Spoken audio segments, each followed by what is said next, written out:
In the sky, it's a bird, it's a plane. Flying high, I emerge through the flames. Have no fear, I'm here, so stand back. Melanin activate, the name is super black. In the sky, it's a bird, it's a plane.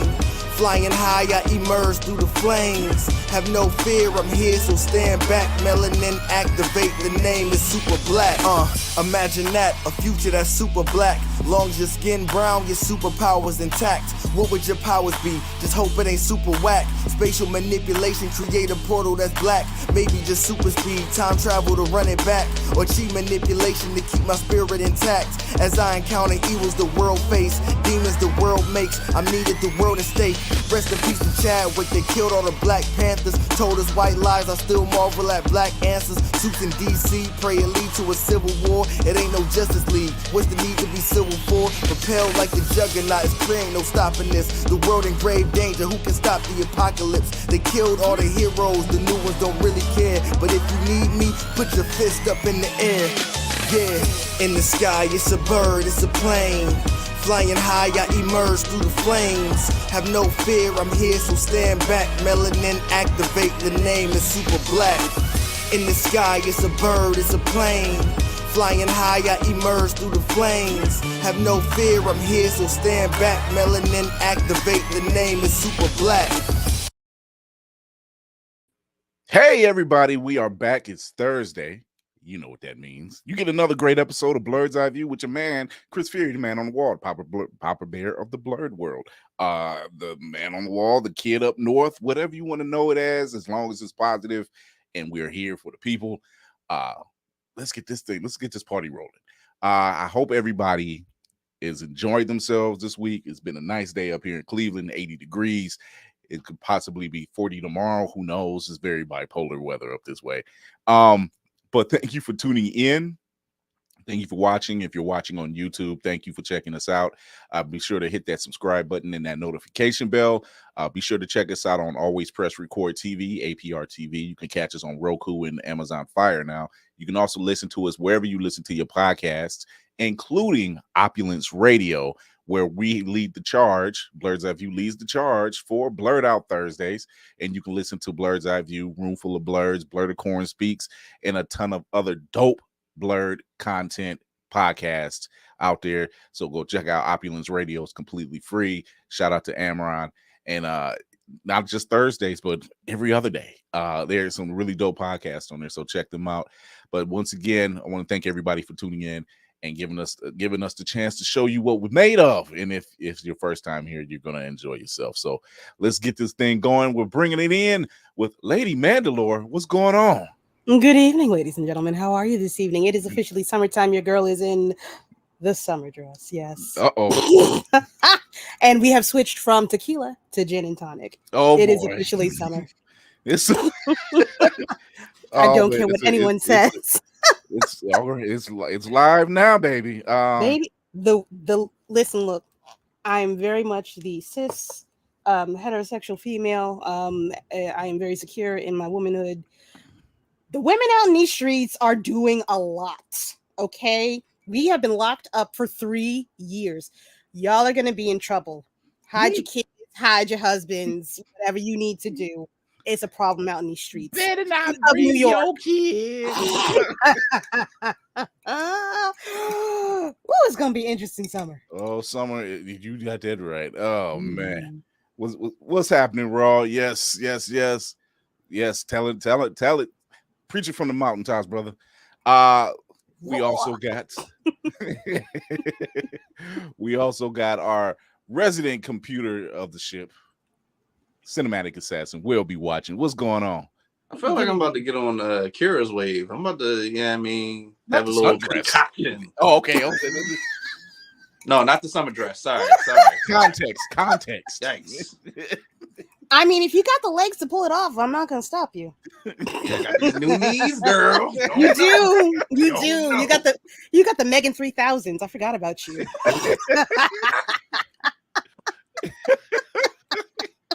And as always, just off of that alone, we gotta bring in the Black Spartan. Hey, got him. We get him every episode, every single time. I swear, between Kira's Hot Girl Summer and Will's Hoochie Daddy season.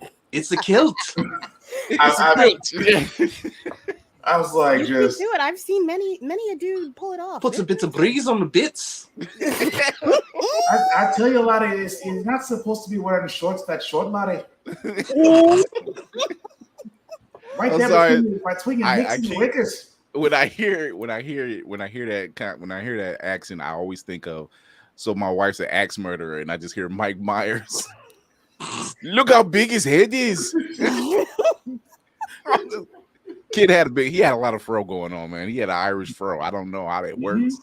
But he was there and he just goes on a full rant. It's like, take some shears to his head. It's illogical how large his head is. You've got to see the bloopers to that. It's just hilarious because no one can keep a straight face because he's going on his thing. I like bloopers from movies from good people, like people who generally will make you laugh. Like, I don't know how Will Ferrell. They don't get work done. They don't get no work done. They gotta like hit him with some kind of a fee for holding up progress or something. They gotta charge just from Eastbound Down. That whole scene where he's talking to everybody and Craig Robinson's in there, he's doing his best not to laugh. Not the Teddy Marshall episode. Oh, the Teddy Marshall episode. It's like, ooh, I can feel it in my plums. He just goes. It sets my loins on fire. Wait. You know he going to mark. Bro. I'm like, Greg Robinson had to turn away with that point because I know he could hold it. He couldn't hold it. Even with Anchorman 2. All of them? Oh my God.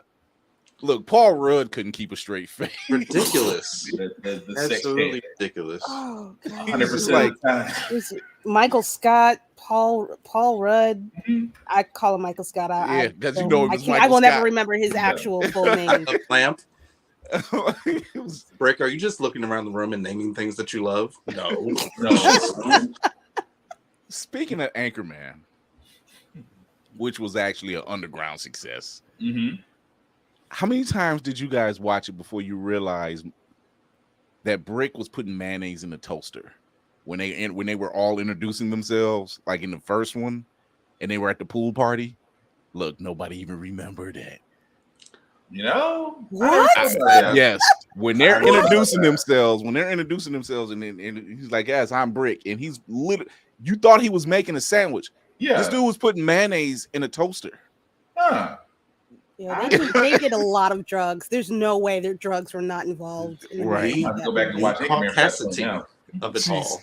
Look, so we have a special guest with us. She's a local. She's a Clevelander. She's a teacher. She's all about this life. Breshea Anglen is in the building. Hey. What's going on, Breshea? Good evening, my lady. We are going to be talking about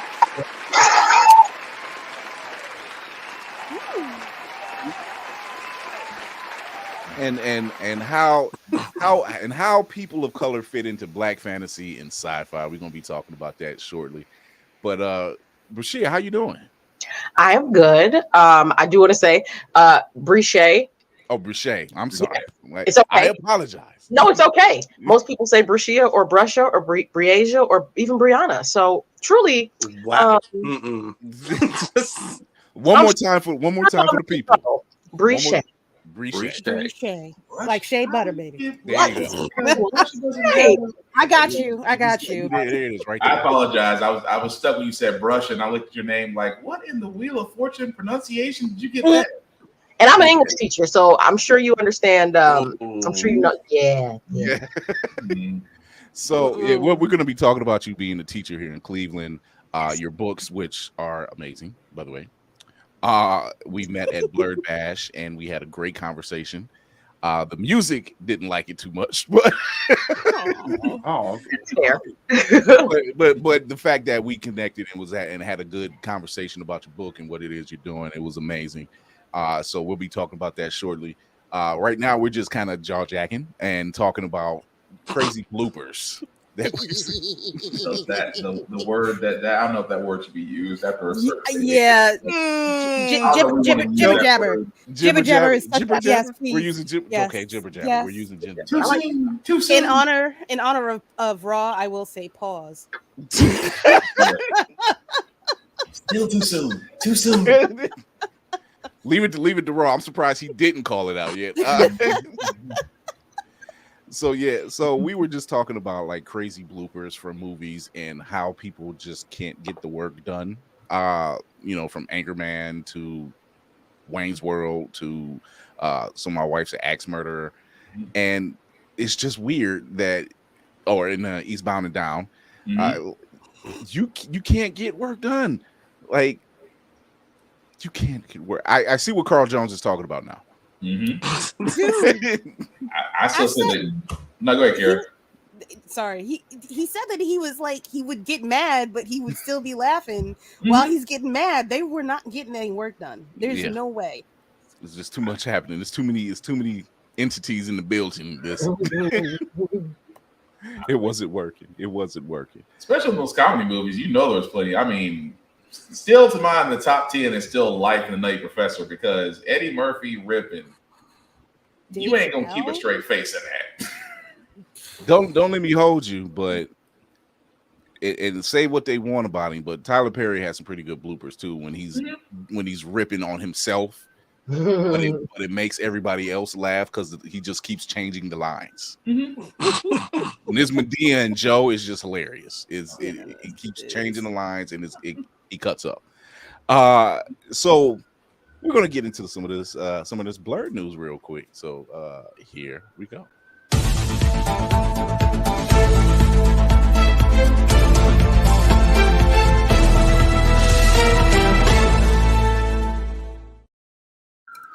So, I thought that was me. No, because it's warm out, and now it's like everybody keeps wanting to show up. It's a motorcycle season and ATA. No, it's me. Breshea, it's always gonna be me for the rest of the Breshea, summer. it's My neighbor was on a party the other night playing Thugs and Harmony, and I'm like, y'all, it's 11 o'clock on a Wednesday. What are y'all doing? Boom, boom, boom, boom, boom, boom, boom. It's amazing what they do. It's like 10:30. Yeah, like man, you got like half an hour at best. Like you got to shut this down. This is a community disturbance, right? So, speaking of what Hellspawn says, we're coming for all of them. If you don't know your history about these people, then you're missing out. Who knows about where April O'Neil originally looked like? Oh, that laugh tells it right there. Y'all gonna be mad. Y'all gonna be mad forever. There's gonna be some people that are gonna be mad. Yeah, I'm happy. So originally, April O'Neil is based off Kevin Eastman's wife, who is of mixed race. So she has curly hair, tan skin. So essentially, she's a black woman.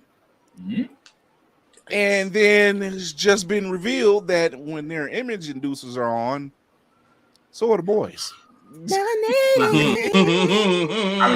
mean, let's be honest. If Teenage Mutant Ninja Turtles, how else could we not imagine them in human form? You can literally hear the blackness. Now, don't it? You can hear the blackness out of all of them. Like everything they bicker about in the fight, I'm like, it kind of makes sense now. We ain't talking. We ain't talking surf ninjas. We No. Oh, stop it! Wow. I'm just saying. Which coincidentally, Ernie Reyes Jr. was in Surf Ninjas and Ninja Turtles. Yeah, as the Pizza Boy and as one of them. I think he was Donatello, if I'm not mistaken. Yeah, I think so. Yeah, he was Donatello. Yeah, so it's that's fun. The dark side of Twitter was the gnashing of teeth on Twitter. Just like we can't have anything. It was never yours to begin with. So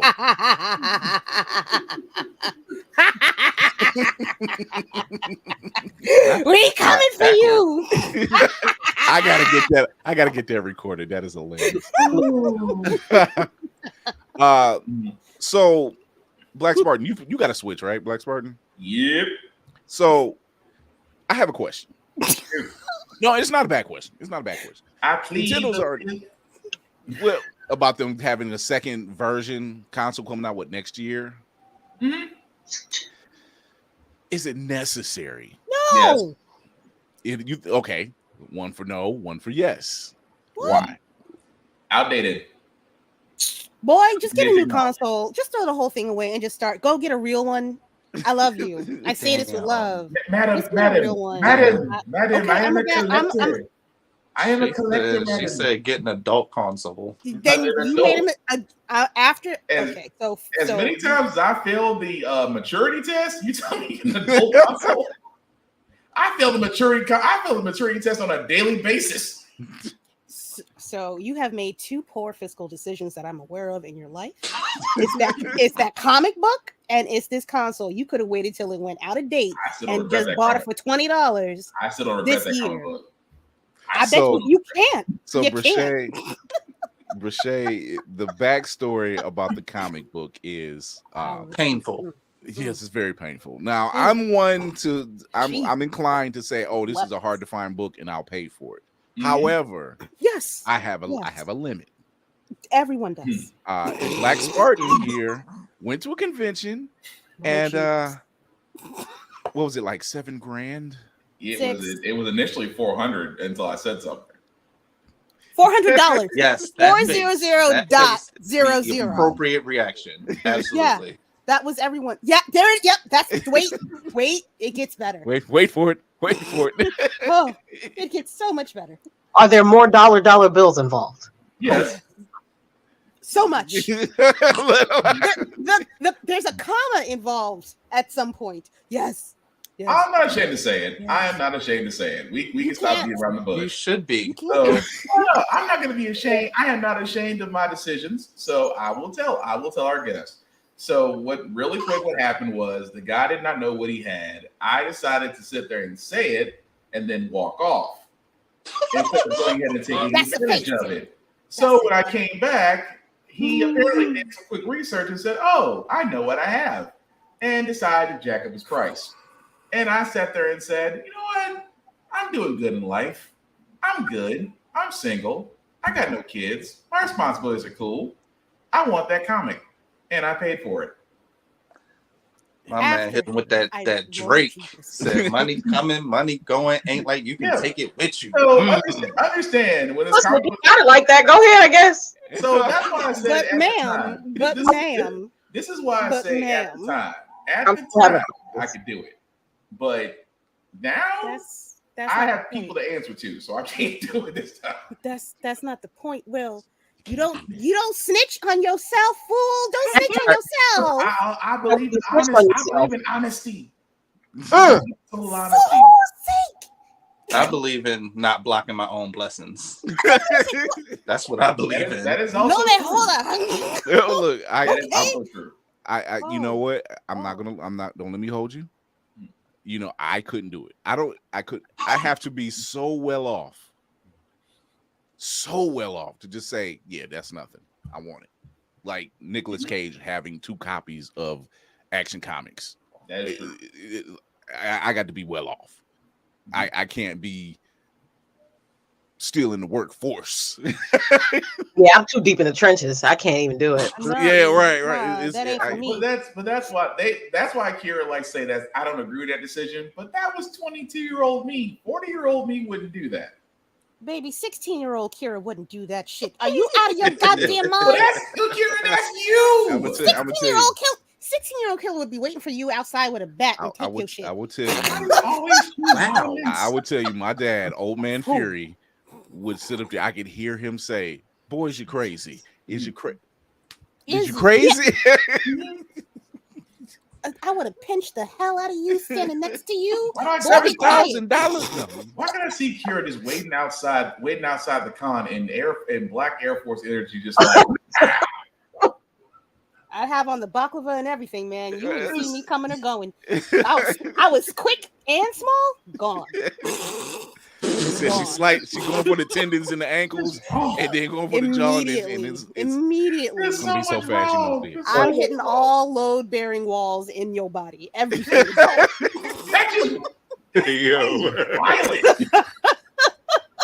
With love. I feel sorry after. At least a shot to the knee, but you trying to put me on work. I don't want you following me. I don't know how hard I have to hit you. I just gotta make sure you're down. That's it.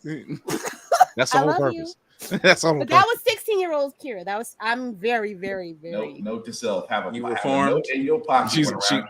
She's. I wouldn't I say. give advice instead of plan, instead of take action. That's you found Black Jesus. No. No, not quite. No, I wouldn't go that far. Okay, you heard of them though. Heard of him? I mean, I read about him in a book somewhere. At some point. You halfway walked under the invitation and turned around. I understand. Yes, I'm good. It's like the ribs are still on the grill whenever you're ready. I'm with the water into wine situation. We cool. Yeah. Oh my God. So I'm sorry, I'm sorry, Brescia. I'm sorry. Yes. So off the success of Guardians Volume 3, obviously, no spoilers, but there has been discussions with Marvel, between James Gunn and Marvel. Which he's very active on Twitter, which I can appreciate because somebody will say some off news and it doesn't work, and he was like, correction, he's quick to correct it, and so. A Twitter user actually asked him, have there been talks about Guardians in the future? And he's simply said, yes, there have been discussions. All right, now I like Jesus. Me and Jesus, see? Sometimes me and Jesus are cool. We cool sometimes. I asked and I received. It's he works in mysterious ways. There it is. The mouse is like, come back. Door closes, window opens. You can come back. You can write Guardians 4, 5, and 6. Come on. Yeah. You can do those jobs. It's not a conflict of interest at all. Yeah, I mean, you did it once. Was the Suicide Squad? Why not? I mean, what's changed? You saw what happened. Everybody loves Suicide Squad and Guardians. We were so good together, weren't we? Like, you could come back. Sounds like an X trying to convince you to come back. That's what it sounds like. It was good. We was good together, right? You was happy, right? Everybody was on 10. Let's try one more time. Yeah, one more make time. This work. So yeah, so we'll be doing our review not next week, but the week following. We'll be doing a big full review for all three films and our feelings behind it, and the bookend, and what obviously is a fantastic job. So high. Jesus Christ. It is literally hard to listen to the soundtrack. My God. And I don't mean in a bad way. It's just. No, it's the emotions. If you know, you know. I mean, it's always a soundtrack. The soundtrack to Guardians. It always makes it work. Yeah. Before we get into it, we're going to take a quick commercial break. We're going to talk to our guest, Breshea, about Noni and the God Tree, and then Noni and a Shattered Truth. How Black people fit into Black fantasy and sci-fi, her purpose behind it, the whole thing, her being a teacher here in the city, everything, people. So stay tuned. Yeah. Back to fast money, y'all. We getting ready to finish up the game here. Now your teammate done scored enough points. I think you just need to get one answer right to win. You ready? Ready. Okay, name a podcast. Blerd's Eye View. Who should have won that Oscar? Angela Bassett. Who did win the Oscar? Don't give a damn. Name a cartoon. Ed, Edd n Eddy. Name a guest from question 1. Carl Jones. Alright, that did it. Congratulations, you won the game. Hellspawn cosplay. Now, we only need a one name. Hieroglyphics. You can stop now. Josh Evans. Chase Bowling. Josh Brown. Y'all cut the commercial. He gonna be on this for a while. Blerd's Eye View. Be sure to peep the podcast on all platforms, or stream every episode on Always Press Record TV. APR TV now downloadable on Amazon and Roku. APR TV, the power of podcasting in the palm of your hand. Get it today. Running low on energy, long days and even longer nights, tired of all the other energy drinks and bars promise you a lot and never delivering? Need to make it through work, but want a product that can keep up with your busy lifestyle? Want no longer? Try Chef's Chocolate Salty Balls. The balls that are so smooth and with a load of nutrients and vitamins to really get you up and bouncing off the walls. Made with all natural ingredients and healthy junk to satisfy even the pickiest eater. Chef's Chocolate Salty Balls are sold everywhere where you buy your junk. And now, for those who want that extra kick in the butt, comes Chef's Heavy Duty Chocolate Salty Balls with 120% more caffeine than the leading brand. Disclaimer, this product has not been approved by the FDA or World Health Association. Warning, this product is not intended for consumption by children, elderly people, or women who are pregnant or may become pregnant. You might even get pregnant.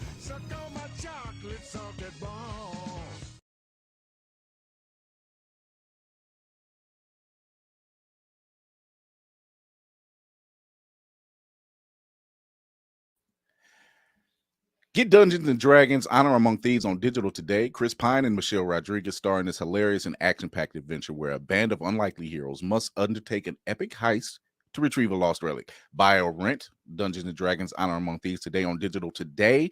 Rated PG-13 from Paramount Pictures. How can you get this particular... Let's get that out of the way. How can you get this particular thing? Well, we got a code. We got a code that you can check out. And how can you get that code? We have 2 to give away now. 2 codes left. How can you get a code? Well, simply put, name 1 Chris Pine led film. Put that in the comments. And I'll get you off a digital code for this movie, which is actually pretty funny. It's action-packed. And let's just say you won't regret it. So check it out. Name 1 Chris Pine led film where he's the lead. Chris Pine, where he's one of the leads, if not the lead. So put that in the comments in the section, and whoever gets that will get a free code. So like I said, you got 2. So two more questions. So let's get the team back in here. All right. Surprise! Libations all around. Breshea is here with us to talk about her fantastic book, which I'm in love with. I love this type of stuff. And I don't want to be the lead on that, but let's talk about it. Noni, and let's start off with Noni and the Shrouded Spark and the God Tree. It's That's a book. Mm-hmm. That's a book. It is. It's a book. I do be writing. She is. She be writing. She feels nice. Feels nice on the hands and everything. It's just like the matte cover. They asked me. They were like, "Do you want the glossy or the matte?" I was like, "No, I like the texture." Yeah. You need the feel with the book. You need the weight. Yeah. With the thickness. Oh yes. You feel the grooves. Yeah. I feel like we're going right back into Look at that. I'm among readers. You know the joys of a book. Yes. Oh, yeah, definitely. So let's talk about it. Let's talk about how did you come up with this concept? So this question, people always ask me this question, and I always stumble because I'm like, well, I made it up, right? So like I made it up. But I was really inspired by the idea of the Yggdrasil. So does anybody know anything about like Norse mythology? I see nodding. Yes. Okay, so I was really into Norse mythology for a brief moment when I was younger. And the idea of the Yggdrasil being the world tree, the god tree, like the tree that connects all the different worlds and realms, I thought that was the coolest thing ever. So I was like, well, maybe I'll write a story that involves that. And I'm like, how could I work that into a story? How could I have a character that like travels between Earth and the other different realms, and what would those realms look like? And so after having like being inspired by that, the idea kind of just took off by itself. It really like wrote itself. I know that I wrote it. I know I did that. I know I didn't. But like when you're writing and an idea takes off, it kind of just goes on its own. It's almost like the characters just are like, here's what we want to do. And then you're just like, okay, I'll make it happen. Yeah. So would you say, because you're also a teacher, you're an English teacher here in Cleveland, would you say that was seeing what kids are reading or not reading? Would you say that was an influence as well? Definitely. I was a reader when I was a kid, and my biggest issue was that there were no books when I was a kid where the main character was like me. She was, or like a black character, black girl who, you know, saved the world. Like, why did that not exist when I was when I was 12, when I was 13? And as I became a teacher, the different books that were a part of my curriculum just didn't reflect the students that I was teaching. Like I taught on 93rd in Cleveland. Like I taught deep inner city. And they were like, yes, would you like to teach Macbeth? And I was like, to who? Not these kids over here. What? No. So it's just, there were so many books that were, you know, a part of the curriculum, and books that they want us to teach that are from the canon and that are classic, but they don't reflect any of our children or their desires or their experiences or their identities. And how do you get a kid to buy into a book that has nothing to do with them? How do you get anybody to buy into a story where they can't connect? Yeah. And so, you know, I, as a reader and a writer, you know, I always wanted to read books where people like me could be the heroes. But since those books didn't exist, I decided that I was just going to write them. And nowadays, there are so many. I mean, like, I'm sure y'all can see the bookshelf. It's books. Mm-hmm. Most of the books on this shelf are fantasy books, and most of them are by people of color. I took a year, maybe a year or two, to only read books by people of color that were fantasy books. And all of it just blew my mind. Like, people are so imaginative and so creative, and the way that they weave their cultures in and out of the fantasy stories is just, it's incredible. And you don't get that. You don't get that if you don't read diversely, if those stories don't exist, if those people don't write those stories. So, you know, I think that, and I'm glad you brought that up. We discuss a lot of this with a lot of writers on the show about people of color writing fantasy, writing sci-fi, you know, even in movies, you know, and it's not talked about enough. It's not seen enough. The ground is wide open. We know that. And we know that the want is there. We just know, like, the avenues seem to be closed off, I guess is the best way to put it. You know, gate kept. Exactly. Exactly.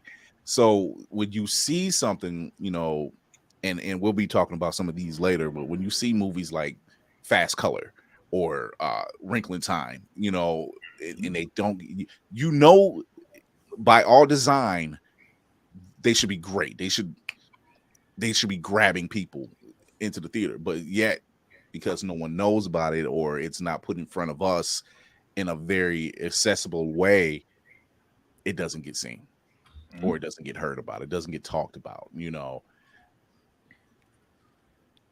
But having something like this, like your books, and then you being in the position of being a teacher, allows you to, you know, be that influence, not just as in the teaching aspect, but being that influence of saying, hey, you know, if you like something, you know, especially if you have a child in the class who maybe have an avenue to read Octavia Butler book, or see your book online and whatever, and be able to touch on that, you know, but not have anybody else to talk to.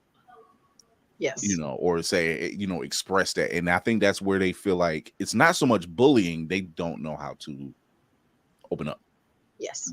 And if you tell them, hey, it's okay because I myself would read that, you know, or have read that, or, you know, or once you show them that you're in their world too, Yes, the floodgates open.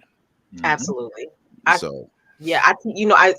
7th grade, which is, that's the grade. It just sounded like that's the time that you're talking about, like the time where they are lost, and, you know, in themselves, in the world, they are trying to find where they fit in, and everything is embarrassing, and oh my gosh, it's such a hard time for them. But like, at the same time, they're coming into themselves and into their creativity and their personalities, and like, it's a lot going on for them. But I think that introducing kids to art and the right kind of art, or the art that they need at this time, can be super influential. So like, I have students a couple of my students actually have read my book, and they're so sweet. They loved it. And one of my students is like, oh, Miss Anglen, I'm writing my own book. Will you read it? I absolutely will. And it's actually good. Like, she's one of my really good students. And I mean, she's written like 30 pages of a book. Nice. 7th grade. That would literally make me cry. Yeah. And just for that alone, we're giving you this. We need more like you. We need educators, especially educators of color. That is a, not to get on a soapbox, because first and foremost, educators are near and dear to my heart, because I am who I am because of educators like yourselves in mentoring a little old crazy little kid like me at one point. But you're exactly right. It's not only just educators, but educators of color, and you're opening those doors for them. And just a question to you, when did you, as outside of the Macbeth issue, because I kind of laughed because in 7th grade, I was introduced to Macbeth, and I was one of those kids, and I was like, why do I need to know a bunch of white people getting killed over one woman?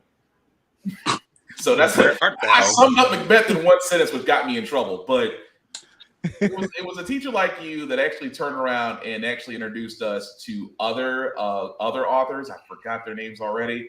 But when did you notice that impact, as far as that change of when you decided to introduce that not only to kids but also in yourself when you saw that, if that makes sense? Like, when did you see your turning point? Okay, that's a good question. It started mattering to me when I was teaching. I mean, I guess not mattering to me, but it started like clicking for me. There were multiple points. So the first time I was like, okay, my book matters. Like, I can do this, was when I read a book called Promise of Shadows by Justina Ireland. And it was the first fantasy book that I ever read where the main character was Black and she was a girl and she saved the world. Okay. And in the book, I remember there was a moment where like somebody was greasing her scalp. You never hear that. What? I was like, literally, you did my face exactly when you said like, what? Like, they're doing what? And she braided it. She did. I mean, it was just, so in that moment, I was like, okay, so like my identity, right? My culture, all of these things that I have been through or that I've experienced can also exist at the same time as fantasy. Like, that was the first time those two worlds collided for me. Okay. When I realized that they needed to collide for the kids was probably when I was teaching. I was teaching at a school for breakthrough charter schools here in Cleveland. I taught there for 5 years.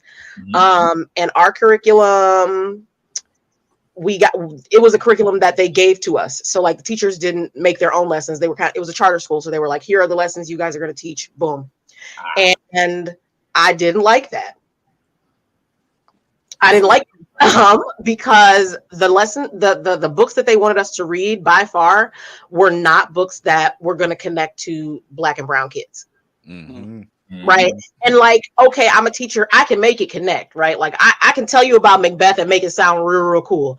However, there are other books out there with the exact same plot, with characters that probably look like you, that I could find, that we could read, that we could, practice the same skills. We can come to the same conclusions. We don't have to exist in these books that are ancient, right? Like, yes, it's important to read Shakespeare. Yeah. It helps with critical thinking, helps with understanding the English language. All of those things are great. But there are other ways. So it started colliding with me when my kids started complaining. They were like, they literally were like, I don't like this. This is boring. Can we read your book? Like they were flat out. Like the kids on 93rd, they was doesn't tell you. Like it wasn't, they weren't gonna say, hitting. You don't really like this. They like, this not hitting. No. This is it. No. Fair enough. So they asked me if they could read my book. So I had the same kids. I had them in 5th grade. And that's when I published my book, when they were in 5th grade. I taught them again in 7th grade and again in 8th grade. Oh, so they know you. There's a relationship there. Right. And so in 7th grade, they were like, well, can we read your book? Don't you have a book? Like, can we do that? And I was like, maybe. Wait, can I? Can I do that? I don't see why not. I mean, that's you go back to the rule book on that one. Like, it's serving the purpose. However, correct. So it's in a conflict of interest, right? I mean, right. So technically, yes, it was a little bit because the school couldn't buy the books because it was a conflict of interest. So it's my book. So I photocopied the whole thing and I just brought it to I was like, here we go, just read it like this. Whatever, who cares? You gotta love You are my favorite kind of English teacher. I swear to God, you remind me of my English teacher. She was a white lady, but she was cool. She was with it. She knew what time it was. Listen, you gonna learn she that. did. Nah, Miss Ordover, shout out to you, Heather. You got me through. You told truth, and I appreciate you. I still remember mine, Miss Brown. She even though she introduced us, and she was black, even though she introduced us to Shakespeare, she broke it down for us. Yes, and you have, and you gotta make it relatable, and like those things are important. Yeah. Like Shakespeare's classic. Like, yes, if you're gonna do anything with reading and understanding and pop culture, like, yes, you need to read Shakespeare. In 7th grade, I don't know, but you definitely need to engage in Shakespeare. I know Othello in 7th grade was the shit though, because you found out the dude was black. So yeah, he was black. If they would have let me teach Othello, I probably would have had more fun. I'm not gonna cap. I probably would have. I would have. So you know you have your influences, and you're obviously a major influence to your children, which is a breath of fresh air, because once again, them even asking you that's the like, you're just like, oh, I'm making a bigger impact than I realized, and then the conflict of interest, and we're like, you know what, something's got to step to the side, because these kids, they're looking for something. Yes, that's that fork in the road where you like, these kids are looking for something, and they're really wanting it, and to deny them that, to keep a child's interest in anything, whether it be a book or a TV show nowadays, is a miracle.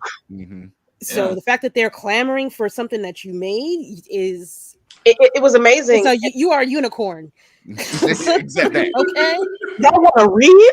You after all you're fighting with me, y'all want to read? But that's your stuff. That's the beauty of educators like yourselves. Like, there are teachers. I say it like this: there are teachers, there are educators, because teachers, to a certain extent, will only do, I'm not gonna say the bare minimum, but they will follow whatever curriculum, academia, whatever plan they have.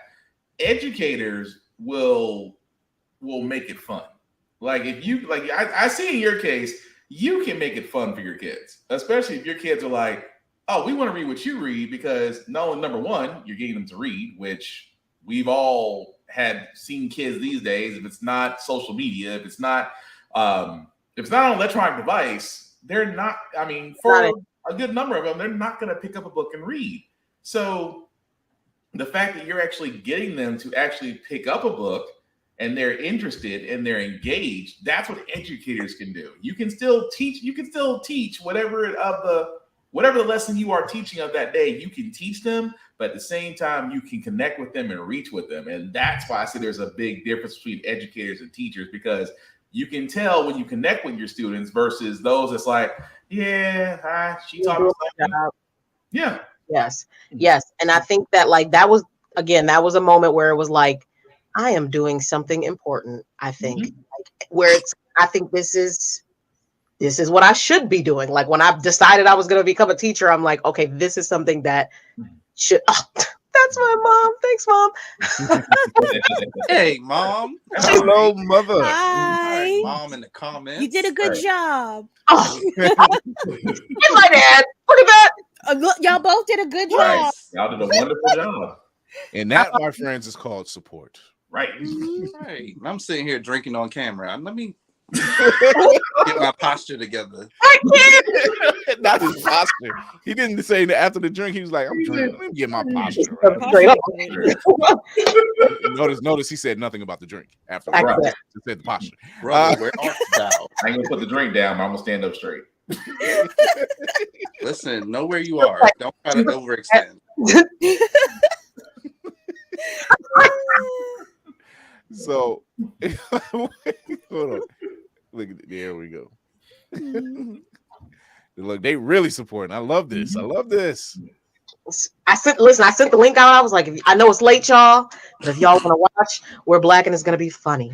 Yes. Trust me, people, we keep them going. Thank you for tuning in. So influencing, being an influence, I know there were stumbling blocks. What was yours? I feel like one of my stumbling blocks that actually became kind of an awesome thing was the fact that I am not traditionally published. It is very hard to become traditionally published. The rejection rate for manuscripts from authors of color is like astronomically high. I'm sure you know that. And so, querying agents and trying to, get out there without really being exposed to the environment or to publishing was really, really tough at first. And so that was part of the reason why I decided to self-publish. I'm like, I'm not going to continue to be rejected when there are other options. And so I still have an editor. I still have a cover artist that is professional artist that designs, my covers and everything else. And all of the things that you would need if you were traditionally published that people would do for you. I just had to outsource those things myself, which was tough. And which, took a longer time for me to get the book out there, to be able to, if someone else was doing it for me, it probably would have gone a lot faster, probably wouldn't have cost as much, all those things. So like having to fundraise and having to, take time to do those things, that was definitely tough. But I do have a great support system because the books are out. Yes. Right. Definitely takes a village. So that definitely was tough, but self-publishing isn't bad. Like I really appreciate that I'm a self-published author because I have a lot more autonomy with things that I write about and the way that my books look. The person who does my cover, her name is Zakiya Jones. She is a Cleveland artist. She is amazing. She's done all 3 of my book covers. So A Shrouded Spark, which is the first book, this one, this is the 3rd cover of A Shrouded Spark. Jasmine's in the building. Hello, Queen Jasmine. She designed the 2nd cover of A Shrouded Spark. I think I might have oh yeah. So this is the 2nd cover. And so these are great looking books, by the way. Yeah. She paints them on canvases, and then she takes them into Photoshop and does magic, and then they come out like this. And that is book 2, A Shattered Truth. Once again, she killed it. Like I don't know how she conceptualizes and does these things, but like I still have a very professional process, and I have so much autonomy over the what my covers, like what they say to readers, and I appreciate that autonomy and that I get to choose and that I get to that my books get to be Black unapologetically, and nobody is telling me, oh, you need to bring it down a little, like whatever. I'm writing what I want to write. People like it, is going out.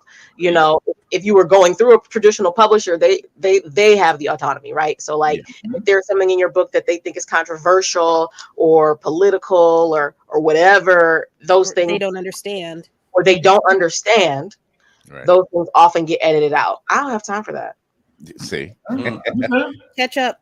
I think this is why we, and we've had several of them on. I think this is why we have the Jason Michael Primroses. We have the Breshea Anglens. We have the Aaron Browns, and we have all of these writers who are self-published. And they're just saying, because it's just one. Just like you said, you have the autonomy to run it yourself with no problem, with no hangups. And even though you still have those stumbling blocks, like you mentioned, you still don't have people hanging over your head saying, tone it down, bring it down. It's too loud. It's too Black, without them actually saying it's too Black, and it's too like, urban. No, you're right. Like we need it's too urban. It's too urban. Yeah. That's the word. It's too urban. I'm like, just say what you mean. We're not going to get enough of the audience, target audience that we want for you. Right. For you. That we want for you. Yeah. And the thing is, a lot of times we're not going after their target audience. We're going after us. Correct. And that's what makes the difference. So when you see us in sci-fi of any form and of any medium, you're ready to I'm supporting that. Yes. I good or bad, I got to see what this is about, because if we don't stand up and see that, then what's it all for? Like I said, Queen Jasmine's in the building. Halcyon Crow is her Fae name, and this weekend is Black Fae Day, May 13th. So you want to, all the Faes are coming out to play, and so shout out to her for bringing such a major platform to that. But speaking of fantasy and sci-fi, what is, as far as a film or television show, that have black leads, and there's some, they're few, but there's some. Mm-hmm. What would you like to see? What have you had? What is your favorite? What is your least favorite? Or what would you like to see more of? I would like to see more of us not being sidekicks. One. Mm-hmm. Okay, because like it's I see you almost making us the main character. Almost. I would like for us to not be different colors, as in like green, purple, blue skin. Yes. Animated. I would for that to be done. I'm done. And I just need to see us as main characters with deeply crafted stories. That's it. That's all I'm asking for. So, like, for example, one of my favorite like animes or like anime inspired shows is, what is it? Yasuke. Nice. I loved every minute of that because I love anime, right? And I believe it's anime inspired because it was made in it's anime inspired, right? So I mean, like when I saw it, I was like, is he the main character? Like, is this real? And I watched it. I mean, I know, it's short, it's not long, but like his background and his backstory and the things that he had to go through and struggle through, like all of that is so important when we're crafting like 3-dimensional characters for people to believe in. And I feel like a lot of times the Black and brown characters are very 2-dimensional because they end up being sidekicks and they end up being side characters. So if we are crafting those deeply entrenched, very, very detailed stories for our characters, that makes it easier for people to relate to them and find something in that story that they can hold on to. Like, one of my favorite animes is Naruto. I love Naruto. Shippuden. She's very direct on that one now. I'm glad she pointed that out. I feel like there's a point to be made. Notice how she came through with like, wait before you go to touch that. I feel like you want to give a disclaimer. Go, feel free. Naruto is 44% filler, and I don't know why. Anyway. I know some people who would totally agree with you. All right. So poor writing. Okay, listen. Let me. I have so many feelings. But bring it to the altar. But to stay on topic, he is one of my favorite anime characters because of his drive, because of his determination, because of his ability to bring the enemies to the other side. Like, all of those things are so dynamic. He is a 3-dimensional character. Why can't we have characters like that are brown, that inspire people? Naruto has inspired so many people. Not to say that the writing is the best or that it's the best show ever, but it's inspiring. We need stories like that where the characters look like us, so our kids can connect to that. Yeah. Like, I see that. Yeah. Go ahead. Go ahead. I'm sorry. No. No, mine is so much not on topic at all. Please go ahead. You thought I had something? Like I run Gambit over here. Ma'am, are you wearing Tanjiro's earrings? Yes. Hanafuda earrings. Hanafuda earrings. I was like, wait a minute. I respect that. Turn your head one more time. I like it. Ew. Listen, sorry, I'm always a fan of the hardworking animation. Listen, there it is. I don't have nothing yet. This was not planned. Not planned. Oh man. Queen Jasmine says we celebrate because of the tenacity and the fire of authors such as yourself.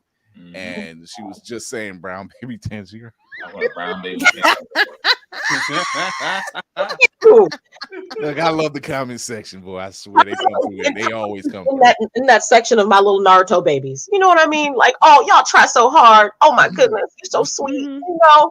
Oh, sweet little cinnamon rolls. Yes. Yes. That's a new one. I might have to use it. I might have to use it. I'll give you the credit though. Oh, my dear sweet little cinnamon roll. that'll throw them off their game. Yo, so we're talking anime now. So you've already mentioned Yasuke, and Naruto is one of your favorites. Oh, which is what is your worst one that you've seen? Favorite? Yeah. One Piece. I rate sorry. How dare you? How dare you? You're talking to a straw hat. How dare you? I mean, we know how Kira feels. I said what I said. Anyway.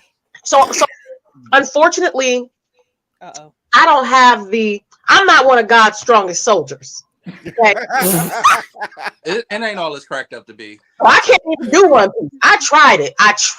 And you know what? I was like, you know what? I am not wearing the full armor of Christ, and I cannot do this. I stand with you, my sister, in solidarity. Give it a chance. Like you pointed out, Naruto Shippuden, because Naruto is a lot of filler. It's a lot of filler. It is definitely. I have not heard anybody say different. It's a lot of filler. Lips, boy. I tell you. To be completely honest, when I went back and like rewatched the last 150 episodes of Shippuden, and the amount of fillers that I had to skip, where they were like, "Oh, do you want to see Kakashi's face right before we kill the bad guy?" What?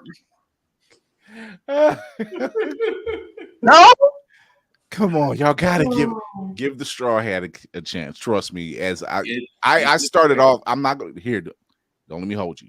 I started off some time back watching it. It wasn't a hard watch. I think I just wasn't invested. Mm-hmm. Once it took a couple years, I came back around to it because I was watching a bunch of other animes. I came back around to it, and I'm like, all right, let me get past basically the introductions. That's 100 episodes. Yeah, once you get past there isn't one anime I've seen that is just going to take a while. Now, granted, does One Piece have some fillers? Yeah, it does. Does it? It does. Okay, it does.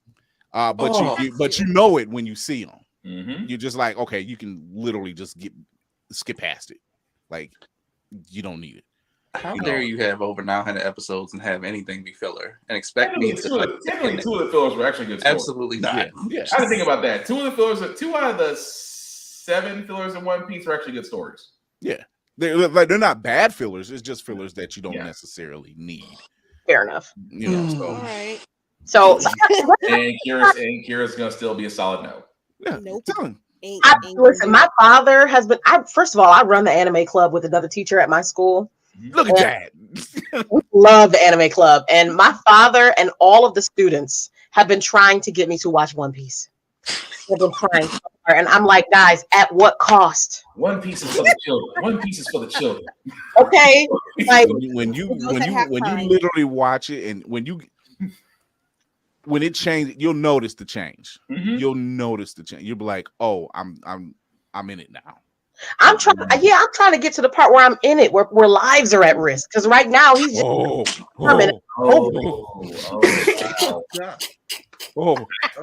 I can tell you a number episode to start off with, but I'll just let you find it. Yeah, it lives start to get at risk real. Mm-hmm. You're like, yo, wait a minute. That's what I want. Like, I'm an Attack on Titan girl. Like, I need lives at risk at all times. That's what I need. That's all I'm saying. Like, get to it. Like, what are we waiting for? I'm gonna put it to you like this, Lady Mandalore and Breshea.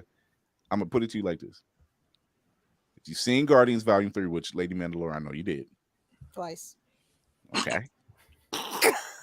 Flex. They do the same thing with One Piece. Mm-hmm. We don't leave without the something happened. We all here. We're such and such. We got to go back. We get them. But when? Oh, you're talking about that? Yeah. You're talking about that. You're talking about that arc where he wouldn't. Okay. Yeah. They, like once they get further in, you're just like, oh, nobody leaves. Mm-hmm. Like they do not turn. Like they just like they might be on separate battles, but I'll be damned, they not leaving without their squad. Mm-hmm. Like, it goes down. So it definitely goes. And when it goes, shit. Mm-hmm. That's beautiful. Fucking ace. The four captains arc with Whitebeard. Oh my God. Some One Piece has already been spoiled for me. Like I already know which character gets turned into a donut. You feel me? Like, Madam, you have secured you. I mean, I was already not in it, but I am so now. Now you can. Like, what is this show about? Nothing. Nothing. Not like a literal donut. Not like a literal donut, but you know, like donut. You know, like. No, I know what you're talking about. If One Piece at the end is nothing about friendship, there's gonna be a lot of ticked off people. Yeah.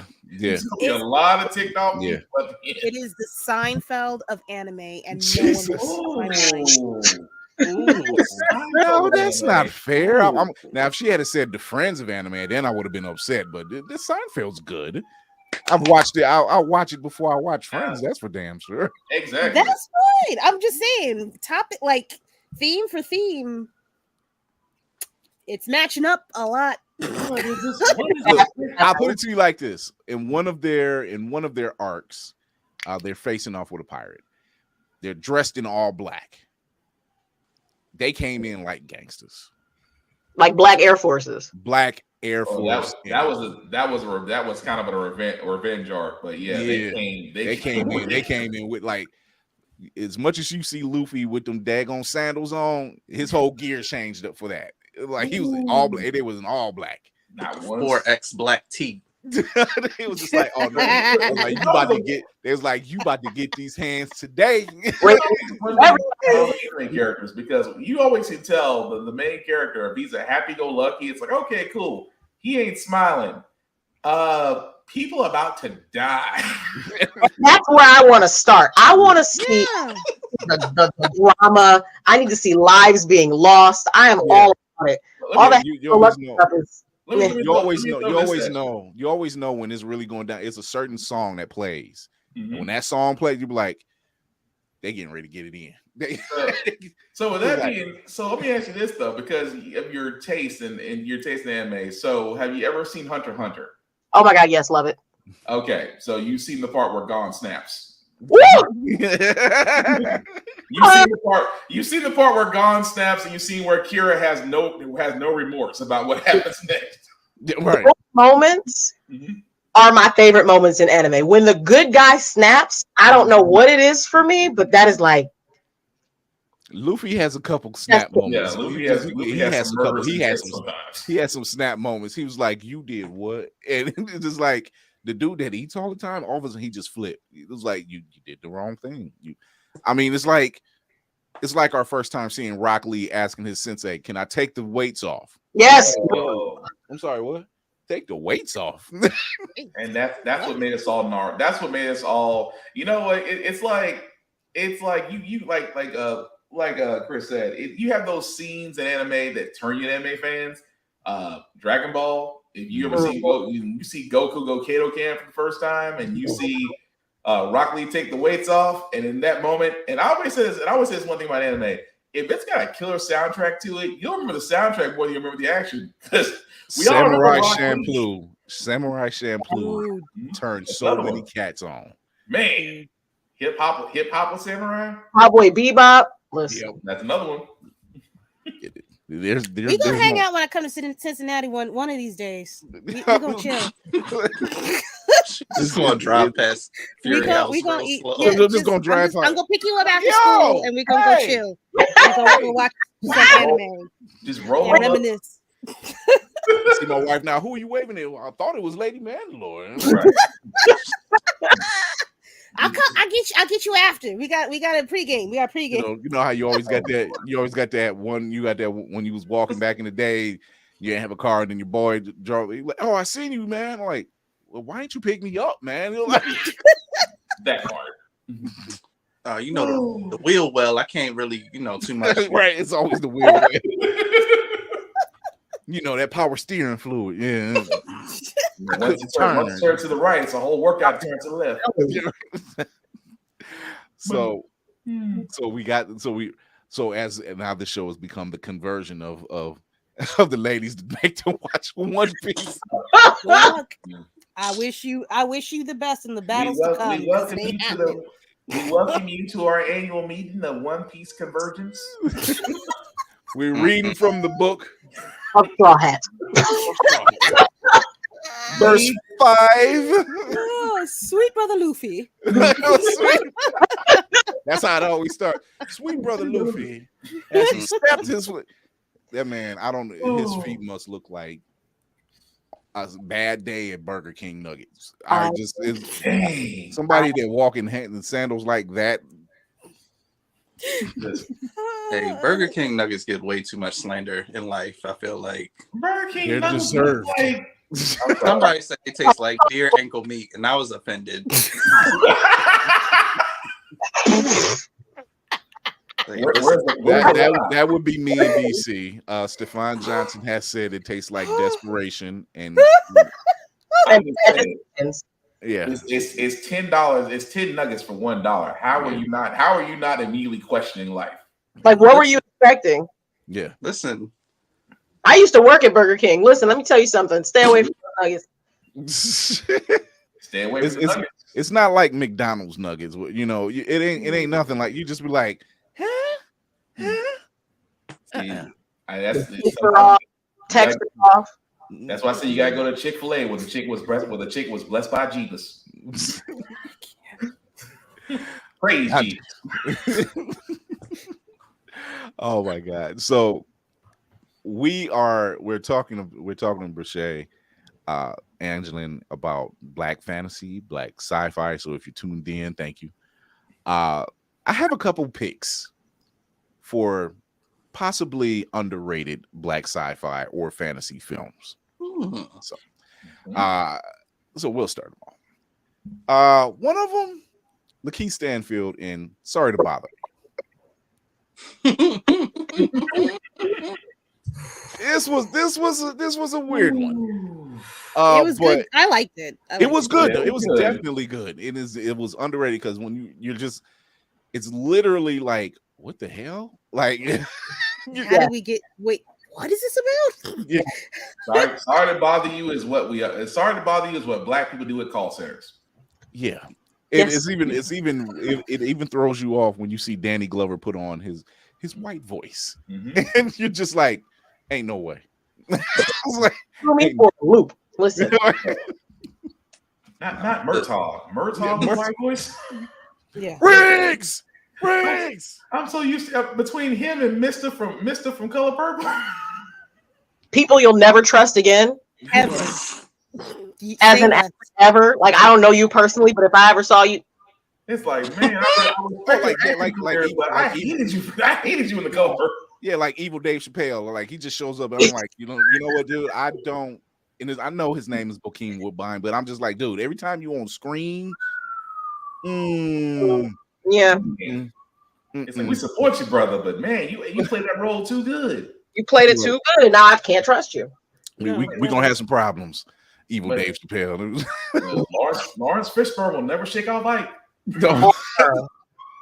I don't care how smooth Lawrence Fishburne talks. I'm just like, don't piss this man off. And the anime, you gonna go ahead and do this song, anime. You can go ahead. It's always that meme. It's always that meme when he look back. That's classic. Another slept on black sci-fi film is The Brother from Another Planet, starring Joe Morton. This was in 82? No, 84. 84. Yeah. He was a slave on his home planet. He was an alien slave on his home planet that crash landed in Harlem. And he had a knack for fixing machines. And so he got hired. He was mute the entire film. And these two aliens were looking for him to bring him back to the quote unquote homeworld plantation. In the neighborhood stood up for him. That it's weird. That was my first time getting introduced to Joe Morton. It was the first, like, ever since then he's just been Olivia Pope's daddy. But other than that, he was that dude with Eli. It don't play with Eli. Another one that slept on, Slight. Yeah, Slight is slept on. You have here. You got I know. a I young, never saw it. Yeah, you got a young brother who is extremely smart in what he's doing. He's a bit of a con artist, I guess you could say. You know, he's a low budget Mysterio. Yeah, he's a low budget Mysterio. Unfortunately, he's a low budget Mysterio. But he's doing it for a reason. You know, it's always the brother that's like he's running con games for a reason. Like he's got a younger brother he's taking care of, or just to put food on the table. It's a reason behind the hustle. So speaking of Lawrence Fishburne, Event Horizon. Nuts. This movie, I still don't understand this. I still don't understand this movie. Understand it. It's just nuts. It's just meant to confuse and leave you befuddled. It's a mind screw for sure. It's definitely a mind screw for sure. But damn, is it good? It's space horror. It's space horror. It's like when you get a good mix of two genres, you're pretty much on to something. And you're just like, I couldn't explain it for nothing. However, it's good. Yeah. And so another one that, and as I spoke about it before, another one that should have really got its shine was A Wrinkle in Time. Yes. This is very much underrated. Because of your it's your cast. It's the cast. You got a strong cast. And somehow it didn't. I'm going to take this drink real slow, so I don't say nothing. I want you to say something. Don't hold it in. Technical difficulties on my end. I'm sorry. Go ahead, Breshea. I feel like you have something to say on your heart. No, I like the book better, but I always like the books better. Okay. So let's and I can agree with you on that, because it's very hard, at least not for us. They make it hard to transfer a lot of stories over to film. Would have done better as a series, probably. When you have a good book, it's really hard to say, let's condense this down. I'm finding learning, so I don't know if I can talk about this right now. Don't do it. If there's a gag order, we won't tell you. If it's not legal, you shouldn't say it. It's not illegal. But, I am currently working. I'll say this: I'm working on a script for a book, and I am seeing that books probably are better episodic. Yeah, there's a reason why there's chapters to the reason why there's chapters, because yes, you can condense a book into a movie, but there are so many interactions with characters you can miss. There are so many thematic moments you can miss. You cannot condense everything into 90 minutes. That is impossible. Even 2 hours, 2.5 hours. Like, you're gonna miss out on nuances between characters and just conversations, and you can't. Agree. Totally. Y'all seen Just Kidding Rolling and HBO? They rolling this joint back out. They doing Harry Potter the series. I still don't know why. Why? It's kind of like Hogwarts. We got it. We got it through the book. We got it through the movies. They get Hermione. They get Hermione right. You couldn't do like the assassin said. You couldn't do like a Return to Hogwarts, like And I'm a big Harry Potter fan. Like, I played Quidditch for 2 years. Like, I'm a fan. Why not? I always sit there and say, why not just have a different, like you said, have a different kid go to Hogwarts? Yes. The owl can't go to Harlem? Just do the video game. The video game was fire. But they won't go. The video game storyline is fire. But you already know they're not going to, video game adaptations to movies. What's the win-loss ratio to that? HBO has figured it out. That's where it would be. It would be on HBO. We're just now figuring it out. That's what it is. They won't do it. I mean, like, it's good. Take A Wrinkle in Time. A Wrinkle in Time, like you guys just said, should have been, and it should have. Well, first off, really should have been redone properly. They should have the right people to actually go over the story, the right casting, which was already there. But again, you have all these elements that worked out to where it didn't have the effect it shouldn't have had. So take Harry Potter, for example. It was congested. It was congested and rushed. Yeah, congested and rushed. Harry Potter's going to wind up being the same thing because, again, It can be episodic. Sassy. It can have different characters. There's a whole new universe. As a whole, and the universe is already set up to where other kids can come in and fulfill these roles of characters we already know. Tell about a different house. It doesn't have to be the Gryffindor house. Tell about a different house. Right. It's Gryffindor. Like anything. Yeah. As a Gryffindor person, I'm like, yeah, that's the only house that matters. Jesus, I'm Gryffindor too, but that doesn't mean I don't want to see other stories.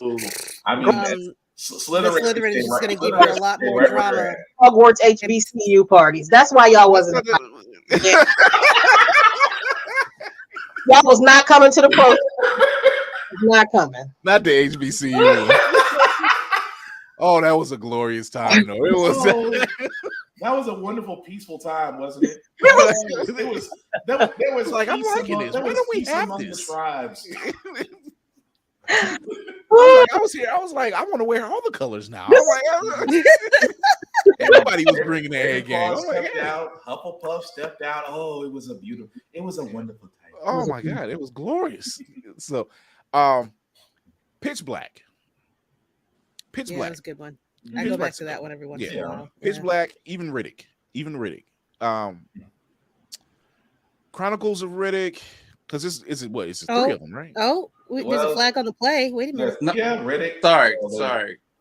I'm not very super familiar with the entire cast of Chronicles of Riddick. Who was the lead there? Groot. Carl Urban. Oh, okay. I thought there was like breaking news about Vin Diesel I needed to hear about. I was like, wait a minute. All this time? we never knew. I think about Vin Diesel. Nobody knows he's black. That's why he gets the work. Jesus, lead them. We don't talk about the breakdancing videos and the Street Shark commercial that he did back in the day. Super duper octoroon. That's why he gets the work. But we have there's a few. I wouldn't mind. And they tried it before. It was kind of a little too late. I wouldn't mind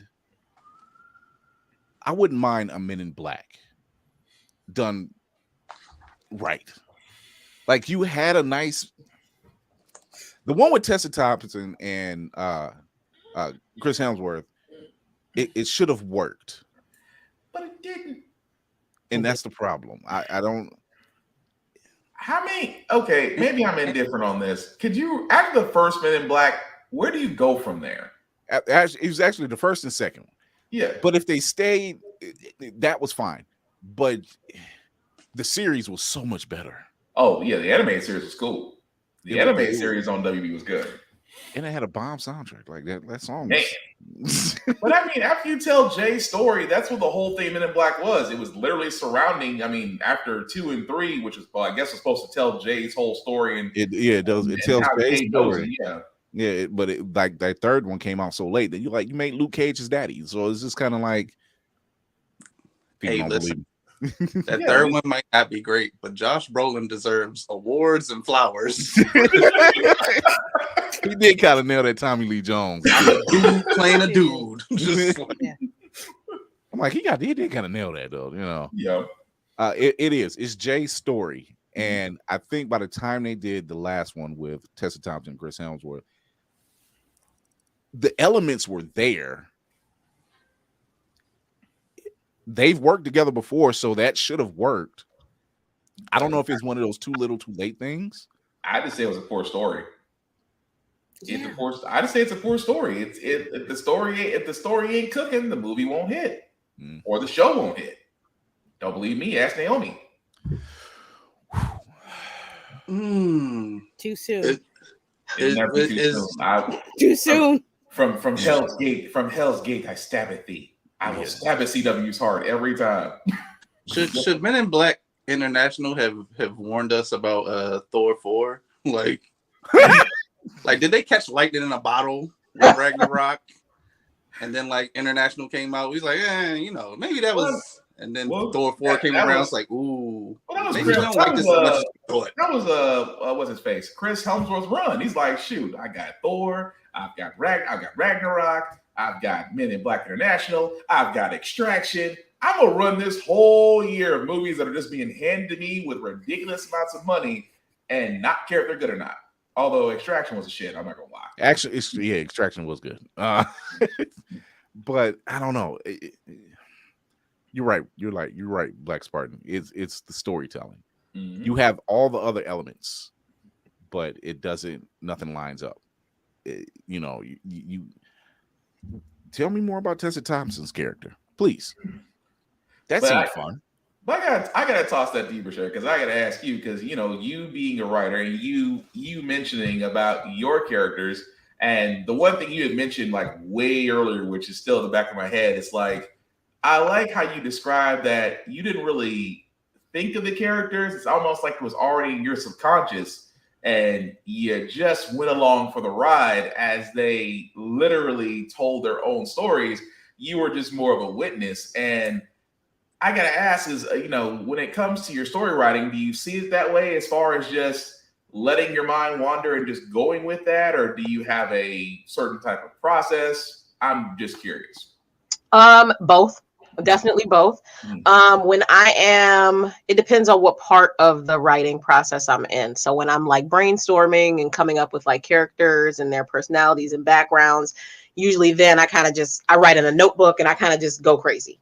And like I find that when I write in a notebook, it slows my brain down enough that I can like be more creative, because when I'm typing, I'm just going. Right.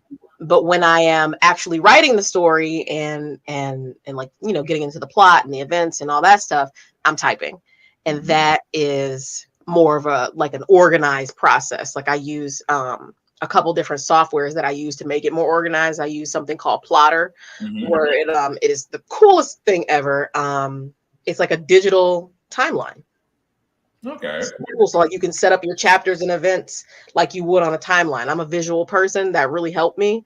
And it works along with another software called Scrivener that I use to actually type out chapters and write. So you can literally type out all your notes, organize everything piece by piece, characters, places, backgrounds, chapters, outlines, and then upload it to Scrivener, and it'll organize everything for you. So you're just ready to start typing.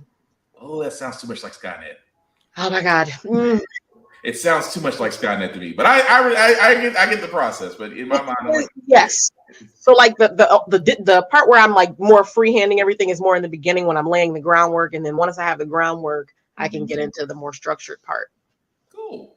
Yeah, I just like the fact that when you hear authors talk about how their process works, and you just like, it's like I didn't create. It's like I didn't create her. It's like she was there, and it's like.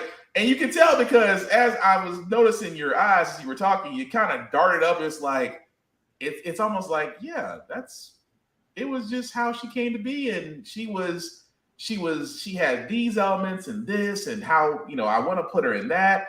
And I love that because that tells me off the bat for a lot of great and talented authors, imagination is heavily needed.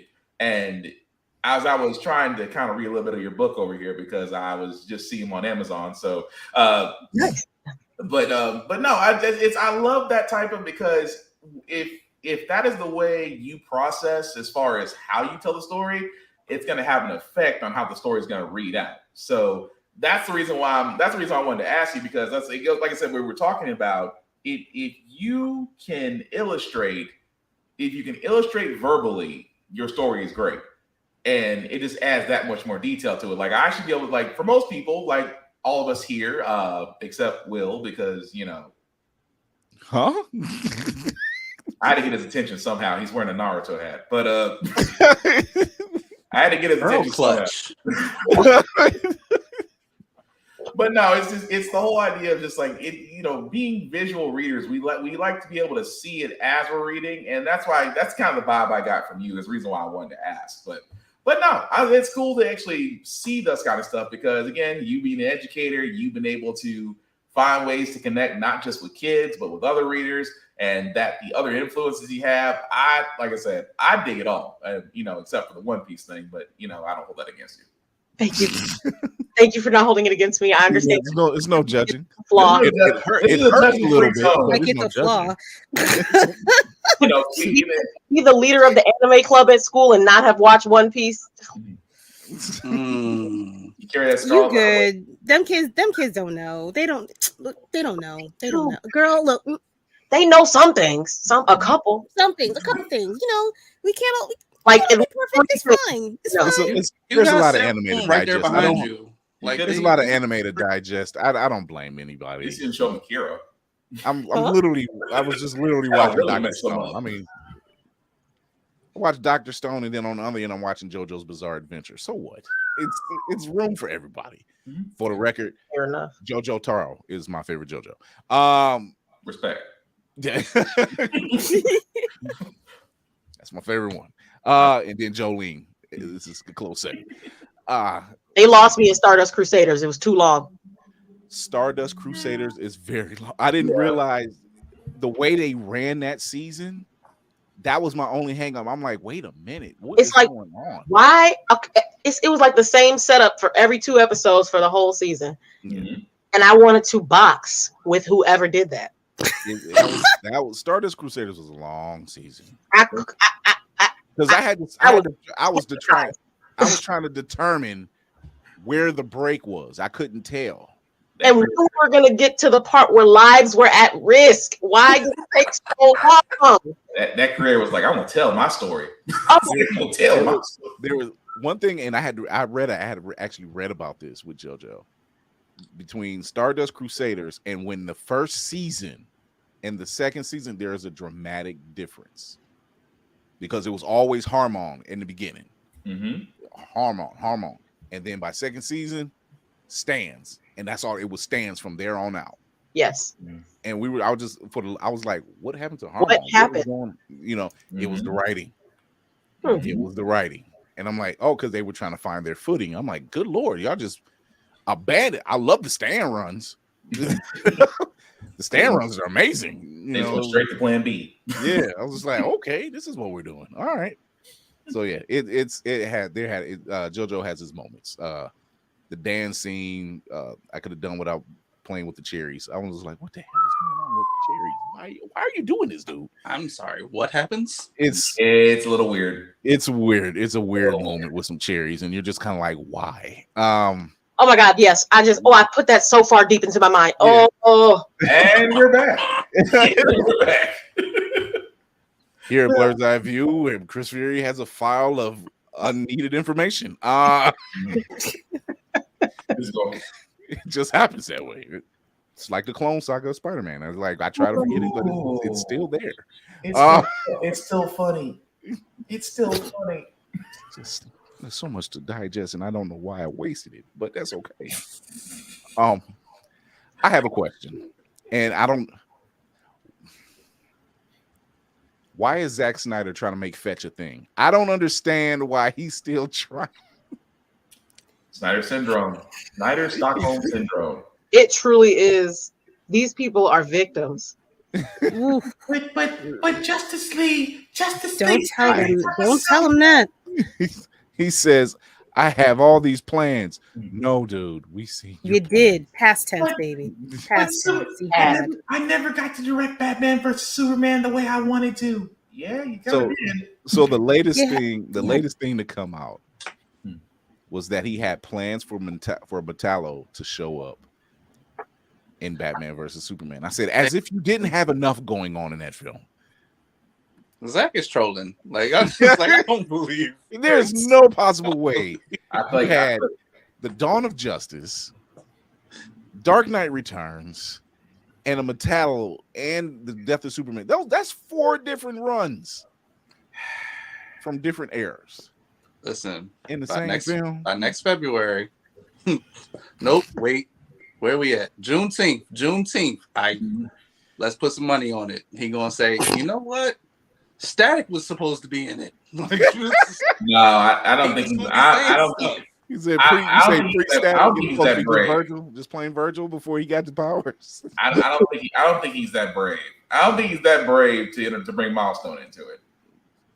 I have plans for static. No, So where that's how you- Brandon Easton and the rest of the crew is like, the hell you say?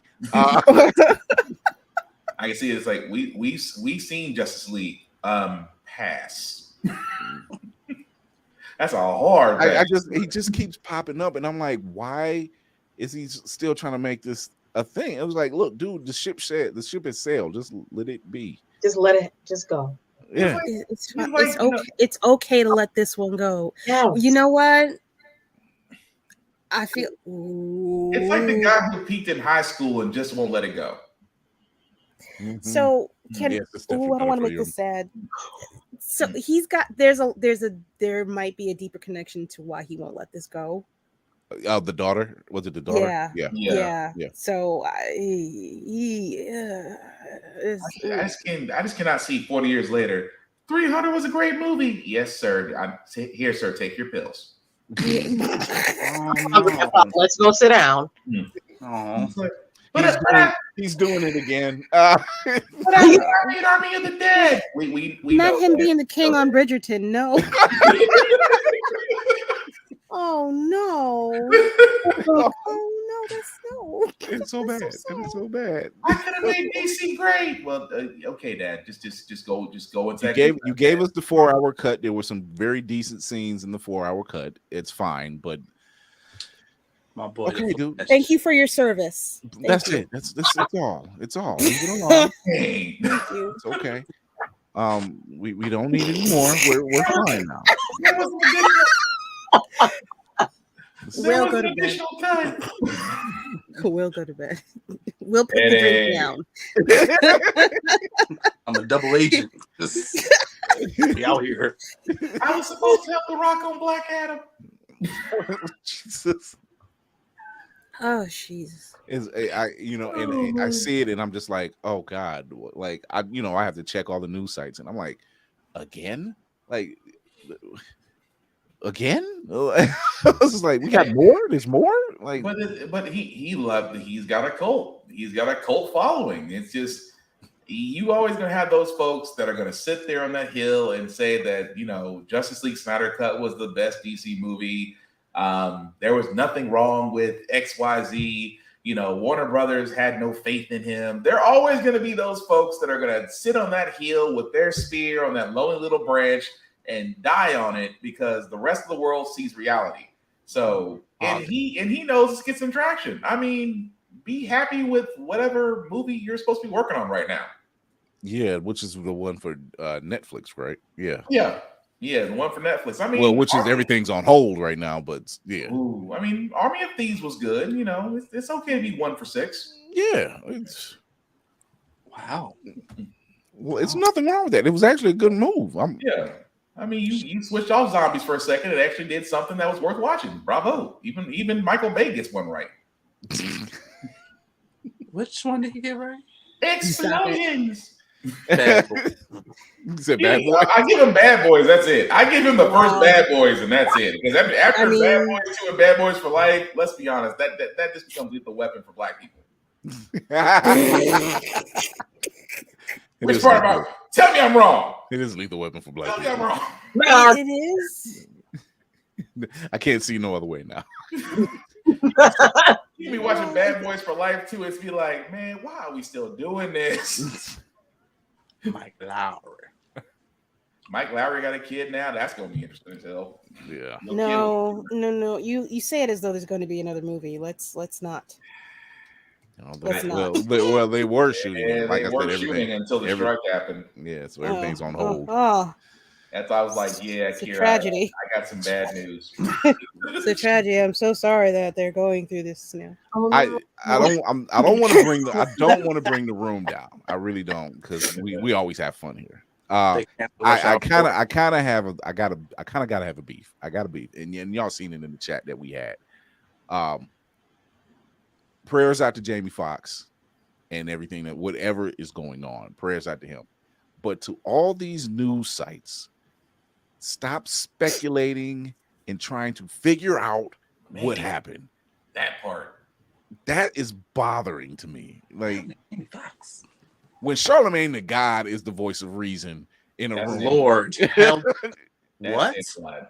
He literally said the same thing. He was just like, "That's all good and all, but can we just say prayers for Jamie Foxx and hope he gets better?" Like, I'm like, when Charlemagne, Give that man some peace. It was like, I'm like, if Charlemagne's the God, the voice of reason, what is that saying about the state of the world? State of affairs, dumpster fire. Pretty much. He was like, now hold on. I was just like, wait, that was actually profound. You made sense, my guy. Every clock is right twice a day. Right. Yeah. Right. That was Leonard. It's happy hour somewhere. That was Leonard. Leonard. That was Leonard. Leonard. Oh my god. He got good sense. Someone gather Leonard, please. Yeah. He's All the going way off up. the reservation again. But it's a fair point. I mean, let the man rest and recuperate, and we wish him well. And he is missed. The man is a triple. The man is He's a triple triple threat for real. I mean, who else can make up a comic bit on the fly in front of a piano while serenading Serena Williams? Speaking of blacks in sci-fi, somebody clone Tyrone. I'm waiting for this one to drop on Netflix. Is it is it delayed or No, what? I think I don't know if they pushed it back or if they just advertised it early. It might have been supposed early to come. advertising. Yeah, because it comes out next month on Netflix. I've been like Birdman in the window, baby. Like I'm waiting for this. Like, give me what I want. John Boyega's been putting stuff up in his posts. I'm looking at him like, all right, you cute, but when's the movie coming out? Send this to me now. Because I had to keep thinking. I'm like, wait, wasn't it April or May? And like, no, like Black Spartan said, they advertised it like super early. Yeah, because initially it was supposed to come out June. It's still, for intents and purposes, supposed to come out June 14th on Netflix. They haven't. I had to do a quick search, so it looks like it's still set for June 14th. So there hasn't been any news since then. So probably will still come out around that time. Yeah, I think they're gonna wait before they really start pushing it up. Yeah, Yep. And then Zack Snyder makes his announcement a couple days later. You know what? I'm getting my Outlaw Johnny Black, so I'm good.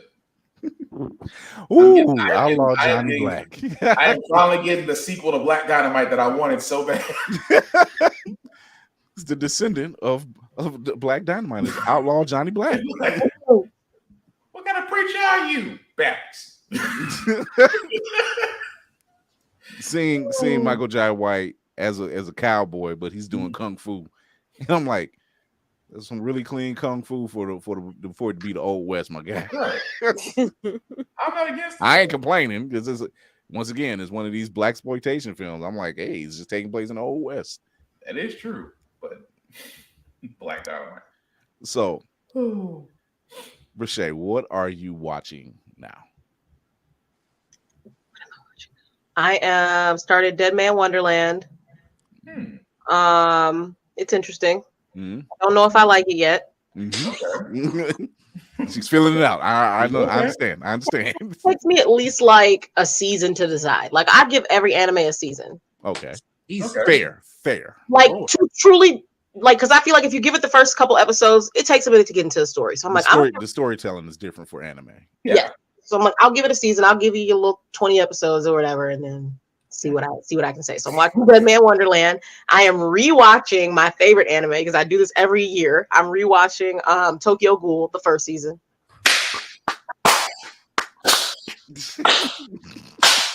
Not Will with them loud ass thunderclaps, boy. Where's your child? Asleep. Not no more. Not anymore. He sleeps through thunderstorms. It's impressive that little boy does right now. But yes, I'm rewatching that. What else? I'm getting back into anime. Anime is very inspiring for me, and like it helps. It really helps me, like watching how characters work out their problems on screen, or how other authors like write their characters out of a problem. Really helps me. So I really like watching anime because there's so much conflict all the time. Yeah. So yeah, I'm doing a lot more reading, I guess right now too. I'm reading We Do This Till We Free Us by Mariam Kaba. Ooh, I heard about this one. It's a great book. It's about prison abolition, and why prisons should like not exist. And people want to argue that fact, and I would love to. I love arguing, but it's a great book. I've been reading it for a while. It's a tough read, but I think it's a read that it should be like a necessary read. Yeah. Tough in the sense of complicated or tough, technical. It's tough emotionally to read, Mm-hmm. and also just like content wise, like the level of rigor. Like as a teacher, I'm thinking this would probably be like a college textbook. Like it reads like a textbook. It doesn't read like a. Mom says she has that. Mom says she got that book. Got that book. Yes, It's very, very necessary. it's a great book. It is great, and so I've been reading for a while. I got like 40 pages left, and then I'm also reading what is it? What is it called? Oh gosh, a fantasy book. Listen, I'm reading like 5 books at once. Don't feel bad. No, It's when you're You can watch amongst 5 people who read, like it's a thing. Mhm. It's a thing. I'm teaching the kids books at school. I'm reading a book at school. I got 2 books at home. I'm reading. I got a in the car book. Like it's She got in the car. You got a rotation. It's understood. I do it on a rotation. I'm just trying to do more reading because it informs a lot of my writing, and I use a lot of the summertime to do my writing because I'm off. Because I don't have school and things like that. So try to do a lot of reading during the school year so that during the summer I can kind of synthesize all the things that I've read and get inspired, all those things. I love what you're bringing to the table. I love that you're a teacher or an educator. You're both. I love that you have this influence on your students that they're asking, like, you know what, this Shakespeare is boring. However, I want to read what you wrote. Like that is if that's not an eye opener to people who feel like they need to underpay teachers. It's like, no, there's a reason why you guys are there. And that is a prime example of what that means to be in that space. Especially for 7th graders, that's a very 7th through 9th, those are very impressionable ages. Like that moment in time, literally, they don't know who they are yet. They're trying to find their space. They're trying to find their tribe. Their emotions is running high. Their hormones is running wild. The last thing they need is for someone who's of an influence and they're supposed to lead them in the right direction is to deny them. Correct. So thank you for that. This, as a matter of fact, once again, I think she's got the most applauses out of anybody. Thank you. During my real everyday job and stuff, nobody claps. So it's so this is kind of nice. Oh my God. So before we get out of here, because I know you got to get these kids together and like, you don't understand what I'm bringing to the table. Where can everybody find you? You can find me all over the interwebs. You can find me on Instagram at Breshea Anglen, spelled exactly as it is on screen. You can find me on Twitter at Breshea Anglen, exactly as it is on screen. And you can find me on Facebook at author Breshea Anglen. I will answer you on any of those social media sites if you want to connect, talk about books, talk about anime, all the things. You can find me there. And let me tell you something. Thank you, number one. It's very rare we get guests on who start promoting, like even before I started promoting it. I was just like, oh, she's ready now. Hold on. I was like, this is going to be so cool. I want everybody to watch it. It's so cool. So thank you for coming on. Thank you for that support. It's very much appreciated. And once again, I have to give you this again because it's so well earned and deserved.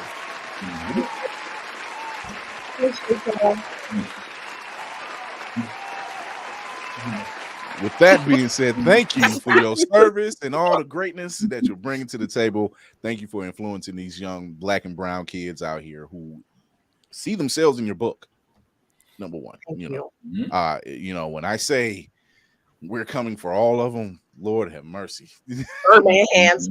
Birdman hands. The bird.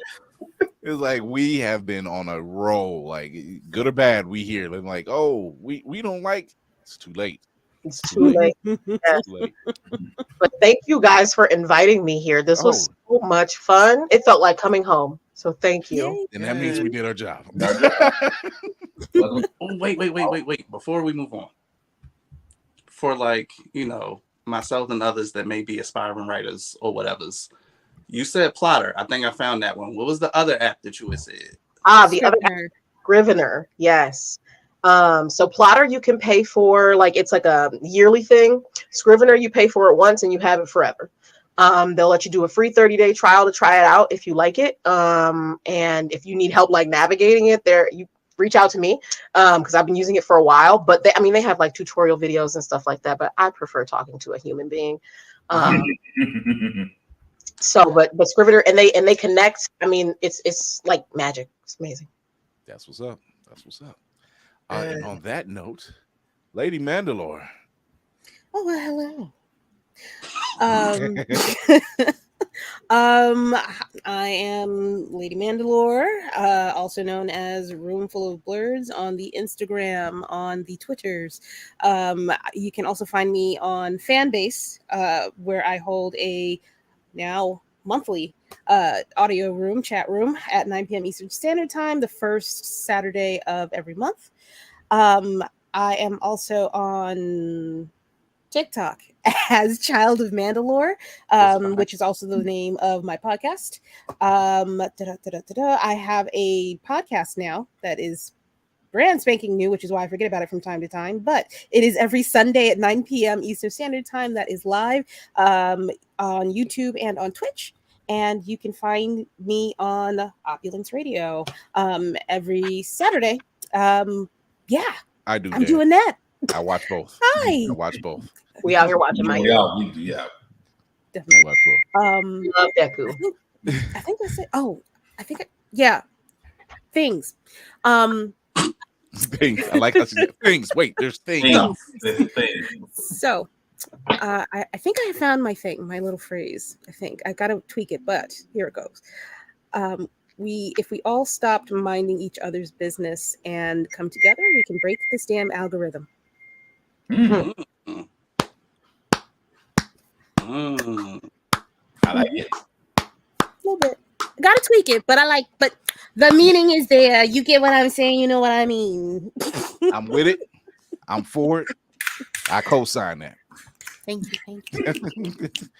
But that's it for me. I'm done. Oh my goodness. All righty. Black Fox. Or yes. Black Spartan. Black Spartan, it is I. Black Spartan, of course, Black Fox 447 is where you can usually find me on all socials. I usually do reviews and everything that I watch, that I play, that I read, gym stuff, because Lord knows I miss the gym, but I am getting back to a shape just because dad life is new and I love it, but I don't love the gut. So aside from that, I do have a couple of podcasts of my own. I do have a daily news podcast called How the Frack We Got Here. That is every Wednesday and Saturday that can be seen on YouTube and Twitch and Facebook. Also can now be on Anchor and Spotify and Apple and Google Podcasts. So expanding a little bit. That's a lot of work though. Expanding. Also, another podcast from my co-host Joe Nello called Get Bit Podcast, which is a video game podcast, which we cover all the news of video games, of anime, of wrestling, and things of that nature. You can also catch us also on Facebook, YouTube, and Twitch every Friday. Also, now as of today, we'll actually be on Opulence Radio. So while we will all be joining Roomful of Blurs. Yes. Thank you for watching me this far. What? We'll be following Roomful of Blurs and Blur's Eye View on Opulence Radio, so definitely check us out there. I am one of the many heads of Blur's Eye View for the writing, writing. Of course, in my case, it is wrestling. Why? Because wrestling is real and people are fake. Shout out to Mr. Kennedy for that one. Thank you, Dan. Yeah, it was actually AEW was actually pretty good yesterday, but that's neither here nor there. You can check out on the site and see what I said. Yes. So, aside from that, guys, like I said before, I am all for moving forward that we need to be more unified. We need to share. We need to raise each other up, celebrate each other's wins, be each other's cheerleaders. Support does not always come with a dollar amount. It takes very little to suit anything by word of mouth and by sharing. Support your family the same way you supported Beyonce. I put it that way. Aside from that, look. I'm picking up what you're putting down. Is all I'm saying. That's what I'm saying. But I seen y'all at that concert. Yeah, y'all said right out there. Well, I was gonna say support y'all the same way y'all support Taylor Swift because them folks stayed out there in the rain till 2 a.m. to watch this girl perform. That tells you. I'm sorry. Not to hear her milk toast version of September. Not no, milk toast. No, I'm talking 2 a.m. in the rain, and it's an outdoor venue, and they're out there. That's a cult. But anyway, but that being said, like I said, I am a very social person. I just simply have one rule: don't be a dick, and we'll all be cool. Also, that shout out to all the teachers and educators, and also to all the mamas. Happy Mother's Day for all mamas, whether you are a mom or about to be a mom or have children, grandchildren have you. Thank you. Mother figure. Yeah, mother figures. You know who you are. Aunties are included in that too because y'all are mom figures. Happy Mother's Day. Well, early Mother's Day since it will be Sunday. Yes. Thank you. Mm-hmm. Cinematic Assassin. Let them know where you at. It is I, your boy, will be watching the Cinematic Assassin. I continue my social hiatus, but once I return, you can find me at Mayhem Media. That's MAYEHEM Media. That's done on purpose. We got a teacher in the house. It has to do with my last name. It's not. No. I spells real good. I promise. I know. I got here. I understand. What else? Once you follow me in those places, be it Twitter, be it Instagram, it's all the same handle. You'll find movie reviews, TV reviews, comic reviews, and whatever else is popping in pop culture that I feel like speaking on. YouTube coming soon. My little spoof on CNN. It's called BNN, Black News Now. Nope, Blurred News Now. There we go. Okay. Sorry, Lock it in. Trademark that. Listen, they're gonna be mad if I actually get enough views where CNN is mad. You made it. I'm there. Just listen. Who knows? Don Lemon might come and join us. Who knows? Hey, listen. Hey, Don Lemon. guest segment, Don. Come on through. But as I always, now and forever will continue to stress, mental health matters. You matter and mental health matters. And I'm not just talking about it, I be about it. So take your meds and take that PTO. Mm-hmm. Prepare the others. And whatever you do, lean into learning, lean into laughter, and lean into love. And we all gonna make this world a better place. There it is. Well, hello, everybody, everyone, and everything. Because whatever. This is your man, Chris Fury, the man on the wall, the Papa Bear of the Blurred World, the kid up north, the king of the north, whatever you want to call it, as long as it's in the positive space.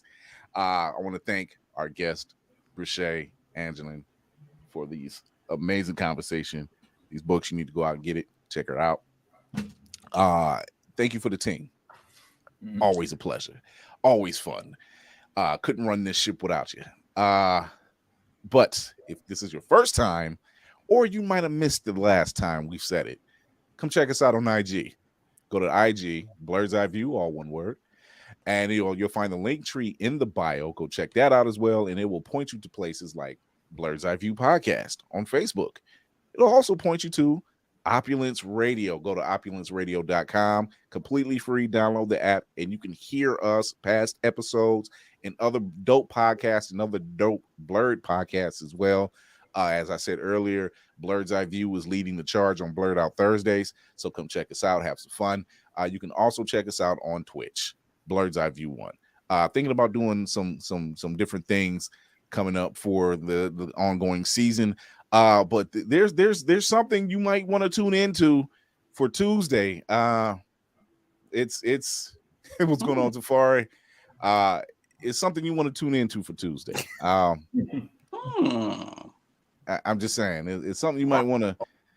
It's something you might want to check out, because if you were here for Star Wars Day, if you was here for that day, you might get some of this.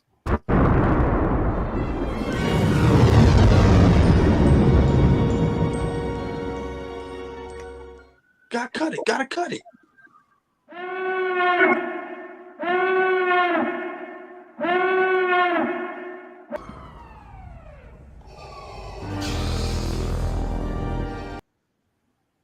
That's all you're getting. That's all you're getting. That's all you're getting. That's all you're getting. That's all you're getting. Dang, he cut that already? Yes, that's all you're getting. That's all you're getting. Baby. The surprise is Tuesday. I'm dropping my verse. I'll be. It's the remix. The remix comes out. This is the remix. We're gonna have 2/4 of the cages in the building. We're talking about Crazy 8 the Great and Hieroglyphics. They're gonna come in. They're gonna bless us, and we're gonna talk about that new track they just dropped, Obi-Wan. So you don't want to miss that. As a matter of fact, you never want to miss anything we got. I mean, you'd be foolish to miss something. Like you always catch the replay. You be like, yeah, it's there, but it ain't nothing like being there live. You could have been talking to us the whole time. Right, getting all this action, these free movie digital codes and stuff. Oh God, yes. So yeah, you definitely want to check us out Tuesdays 8:30 p.m. Facebook, YouTube, Twitch. Thursdays 9 p.m. Eastern, same channels. But as I do with every show, I want to thank our guest Breshea once again for stopping through. I love what you're doing. I love the work. I love the work you're doing with the kids. It's necessary. It's needed. It's everything. So thank you once again. This door is always open for you. Whenever you have a new project, whenever you want to hang out, whenever the kids get on your nerves, kick your feet up, come in and stop through. We got a pallet. Get rid of me because y'all too fun. This was too fun. Listen, Like Lady Mandalore might need some help, so y'all gonna have to call me again. See, Listen, look, I will take you'll be my comrade behind the scenes or in front of the scenes. I'll take it. we love to teach you colorful nails. Right. It's just it's necessary to have all of that. There we go. Hold on, put that back there. All right, so like I do with every show, remember to educate yourself in others, entertain yourself in others, and most of all, encourage yourself in others. This is Chris Fury with this amazing team, this amazing platform. You know where to find us. Don't play yourself. Come in, stop through. You can always check us out on always press record as well. Let me put that up there as well. You know, I got to get that out there. You know, my man's is always watching. Always press record. You can check us out Always Press Record TV on Roku and Amazon Fire, which means you can watch us on television too, in your bedroom and in your living room, sometimes your kitchen. According to Trey, who runs Always Press Record, in the bathroom too when you're shaving your head. So okay, whatever works. You can also check out, go to Otaku Noir. Otaku Noir is the Blurred Blind Box company. We are a proud affiliate of Blurred of Otaku Noir. Go to checkout, type in Blerd's Eye View. You get free shipping, complete free shipping. Check that out. You want to get their latest box before it's too late. Free shipping is crucial. You gonna want that box? I already got the link open. Listen, Yeah, that's all you had to say. Listen, I mean, there it is. There it is. Shoot you over the link, that campaign link for us. Show your love. There it is. That's what I'm talking about. Support. It's free. It's free. Like I just said, you get free shipping, so it's free. But once again, I want to thank our guests. I want to thank the team. Couldn't do this without you. I'm no Malcolm Reynolds without the rest of the squad. Let's put it that way. There it is. I'm no Han Solo without the rest of the squad. I'm no Cisco without the rest of the squad. There it is. I can keep it going. That just shows how deep the Blerd well runs. But we're gonna get out of here until you catch us next time, or even catch us in the past. Have a nice night. Bye.